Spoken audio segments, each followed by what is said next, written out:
Bonjour tout le monde! Bienvenue à la leçon audio 4.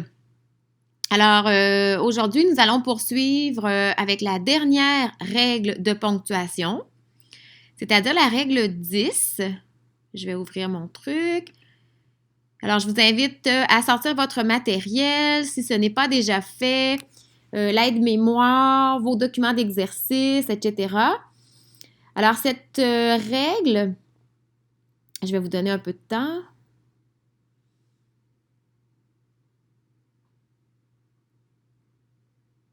Bien. Bon, alors, cette règle, elle est un petit peu plus longue à expliquer parce que je dois replacer avec vous certains contenus que vous avez appris en première et deuxième secondaire. Fait que là, je vais vous demander de ne pas écrire pour l'instant, surtout qu'il y a beaucoup d'informations pour le petit carré que vous avez. Donc, à la fin, nous aurons une diapo rappel.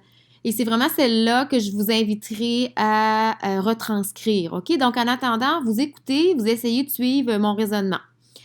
Donc, je vous rappelle que nous sommes toujours dans l'étude de la ponctuation. Nous avons vu 9 règles.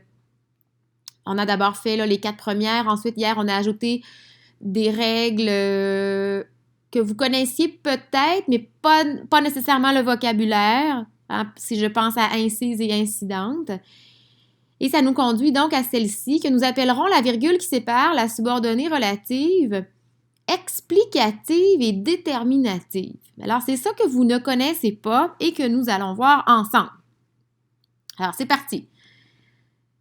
Je vais vous demander d'observer les 3 phrases en blanc. Donc, observe les phrases suivantes.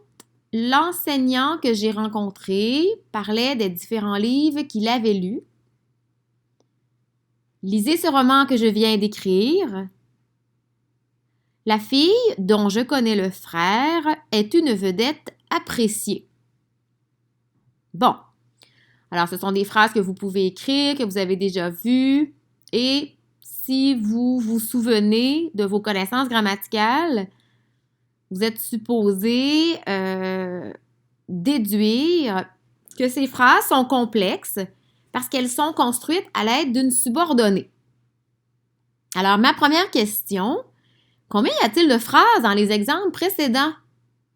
Est-ce qu'il y en a 3 ou est-ce qu'il y en a 6? Alors, ma question est un peu orientée. Hein? Vous devez vous dire, si elle nous pose la question, c'est que ça doit bien être 6 la réponse. Ben oui! Alors, c'est un petit... c'était comme une mise en introduction là, pour que vous puissiez vous souvenir que la subordonnée est une phrase cachée dans une autre. Alors, chaque exemple que vous voyez présentement contient 2 phrases parce que 2 verbes, 2 idées. OK. Alors, voici le rappel d'une subordonnée relative. Comme je viens d'énoncer, c'est une phrase qui est insérée dans une autre. C'est un procédé qui nous vient du latin, puis c'est une façon que le français a développée pour éviter la redondance inutile. La fille mange.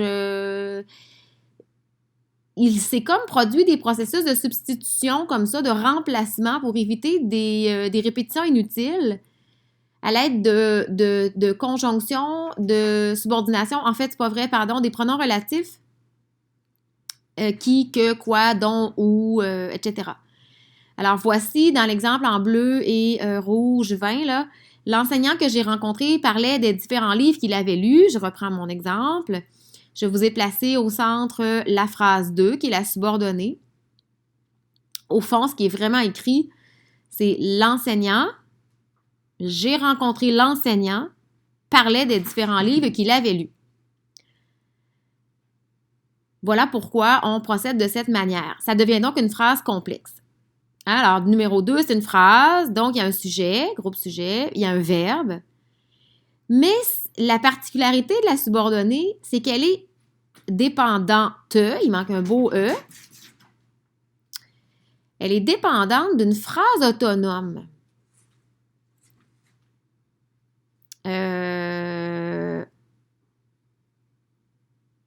je donne toujours l'exemple, là, quand j'enseignais en première ou en deuxième secondaire, je disais, la subordonnée, c'est comme une femme enceinte. Tiens, c'est comme moi. Haha! Il y a une phrase à l'intérieur de la phrase autonome qui ne peut vivre seule, qui n'est pas autonome. C'est le même principe. Bon.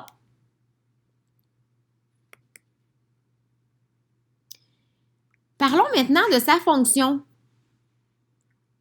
Parce que, oui, OK, la subordonnée, elle est ça, c'est ça sa nature, subordonnée relative. Mais tous les groupes en grammaire occupent des fonctions, un rôle dans la phrase. Une subordonnée aura toujours la même fonction. C'est ça qui est le fun. Elle sera toujours complément du nom. Ce que j'ai mis en bleu, là, CDN. Parce qu'une relative va toujours compléter une idée déjà exprimée par un GN. Regardez l'exemple. Lisez ce roman que je viens d'écrire. Complète uniquement roman. C'est le complément du nom de roman. Alors ça, c'est intéressant. Vous vous dites, OK, je ne me tromperai jamais, la subordonnée est toujours complément du nom. Je l'ai barrée pour vous prouver qu'elle pourrait être retranchée, elle pourrait être effacée, parce que tous les compléments du nom peuvent être retranchés. Bon, alors voilà pour le rappel des notions. Par contre, là, on va complexifier la chose un peu. On va regarder 3 exemples de phrases dans lesquelles il y a une relative. La jeune fille à laquelle nous faisons référence est partie au camp. Cette vieille route qui menait au village a été réparée depuis 2 semaines. Je ne connaissais pas l'endroit où j'allais passer la nuit. Bon. On va essayer de faire ce que je viens de dire, c'est-à-dire retrancher les relatives. Hein, elles sont compléments du nom, on peut les enlever. Voyons voir. Ce sont les mêmes phrases. La jeune fille, si je retranche la relative, la jeune fille est partie au camp. Ouais, ça se dit, c'est autonome, il n'y a pas de problème. La relative ici, elle n'est pas essentielle parce que je n'ai pas altéré le sens de la phrase autonome. Ma relative, elle n'était pas nécessaire. Deuxième exemple. Cette vieille route, j'enlève la relative, a été réparée depuis 2 semaines. Pas de problème. La relative n'était pas nécessaire, c'était pas essentiel. Je peux très bien la retrancher. Hein? C'est vraiment un beau complément du nom pur. Tout tient la route. Troisième. Je ne connaissais pas l'endroit. Je ne connaissais pas l'endroit. Je ne connaissais pas l'endroit. Il me semble que ça ne marche pas. Aurait peut-être fallu que j'écrive « Je ne connaissais pas cet endroit ». Il me semble qu'ici, il manque des informations. Ou il y a quelque chose qui cloche. C'est donc dire qu'ici, ma relative, elle est nécessaire. Je ne connaissais pas l'endroit où j'allais passer la nuit. Alors, oui, il y a une virgule. J'ai mis une virgule temporairement.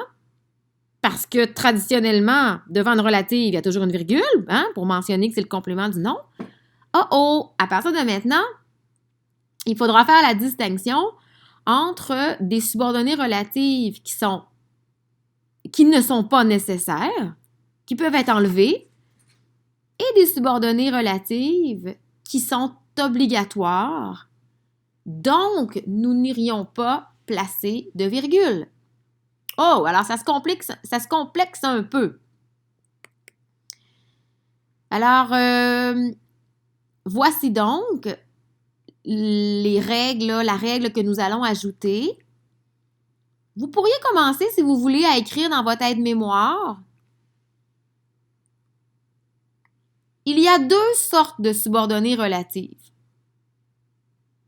Tout d'abord, il y a la subordonnée relative dite explicative.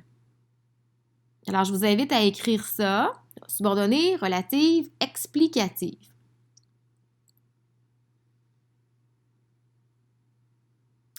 Qu'est-ce que c'est? Alors, c'est une subordonnée qui ajoute des informations. C'est le fun, elle vient compléter, elle vient ajouter une précision, mais elle n'est pas essentielle. Je pourrais l'enlever. Elle vient pas briser le reste de la phrase. Exemple, les élèves qui sont adorables, j'enlèverai ça. Les élèves auront des examens lundi. Alors, je suis venue apporter une précision sur élèves, mais je n'ai pas altéré le sens global de la phrase. Nous dirions à ce moment-là que cette subordonnée, elle est explicative. Et puisqu'elle pourrait être retranchée, nous allons l'isoler à l'aide de 2 virgules doubles, comme des petits ciseaux là, que je pourrais passer là, dans mon papier, dans mon texte, pour aller retirer cette partie-là. Ça va? Alors, je donne quelques secondes pour compléter.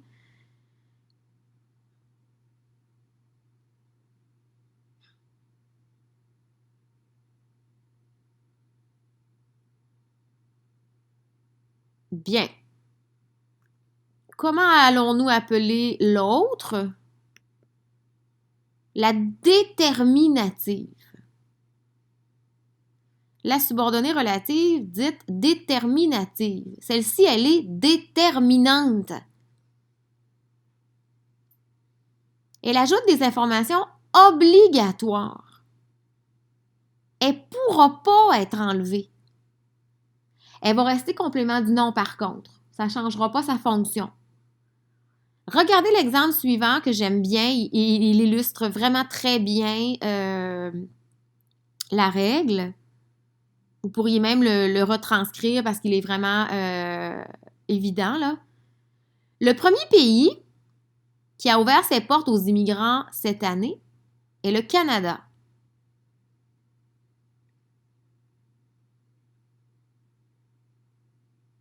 Le premier pays qui a ouvert ses portes aux immigrants cette année est le Canada. J'aurais pu mettre en rouge et barrer aussi cette année. Ça aurait pu être possible. Enfin. Donc, la subordonnée déterminative, elle ajoute des informations obligatoires. Elle ne peut pas être enlevée. Exemple, le premier pays qui a ouvert ses portes aux immigrants cette année est le Canada. Alors, tentons de retirer la subordonnée. Le premier pays cette année est le Canada. Pas rapport. Impossible. Fausseté. Mensonge. Alors, c'est ça que ça donne. C'est que lorsqu'on enlève la déterminative, on vient complètement rendre le reste de l'idée. Cette idée-là devient fausse. Elle devient non complète, bizarre. Et parce que la relative, elle est donc nécessaire, il ne faut pas aller mettre de virgule. La virgule mentionne que je pourrais retirer. Ça va? J'espère que vous saisissez bien. Voici donc la diapositive rappel, si vous voulez comme bien compléter votre aide-mémoire. La nouveauté pour aujourd'hui, c'est qu'il y a 2 sortes de subordonnées relatives. D'abord, l'explicative. Celle-ci n'est pas essentielle, donc on met des virgules.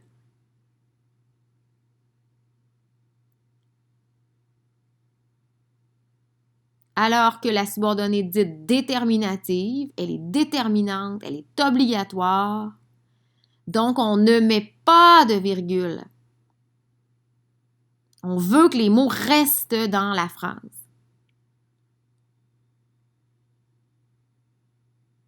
Voilà. Alors, c'était la leçon d'aujourd'hui qui complète nos 10 règles d'usage de la virgule. Vraiment, en général, là, en français, on a vraiment fait un beau tour d'horizon de chacune des règles. Vous êtes maintenant rendu d'abord à faire les exercices précis là, sur cette règle 10-là. Vous recevrez ou vous les avez déjà, je ne sais pas, là, dans les minutes suivantes, là, vous allez commencer par faire cet exercice-là. Il s'agit d'une feuille recto-verso, ça s'appelle la subordonnée relative, explicative et déterminative. Et elle est sur 2 pages. Et donc, vous devez, je crois que vous devez placer ou non des virgules et ensuite dire si la relative remarquée, elle est explicative ou déterminative. Donc ça va venir consolider là, la notion que nous venons de voir. Et vous serez donc rendu par la suite à faire les exercices généraux, là, vraiment tout récapitulatif. Tout d'abord, ce premier exercice que j'aime bien, il m'a été légué par une ancienne collègue. Donc voilà, là, vous avez plusieurs exercices à faire, ponctuation, mais surtout, la consigne dit justifier l'emploi des virgules. Bien, justifier, là, c'est avec le numéro de la règle que nous venons de voir. Alors, vous pourriez dire, ben celle-ci, c'est une virgule 2, complément du nom, ou c'est une virgule 4, apostrophe. C'est une virgule 10, relative, déterminative, etc., etc. Travaillez donc avec la numérotation des règles que nous avons vues parce que mes corrigés sont faits en ce sens. Fait que ça va bien travailler pour vous. Le dernier exercice à faire, il ressemble à ça. Il s'intitule la virgule et vous avez des petits traits à la fin pour mettre le numéro de la règle que nous venons d'apprendre ensemble.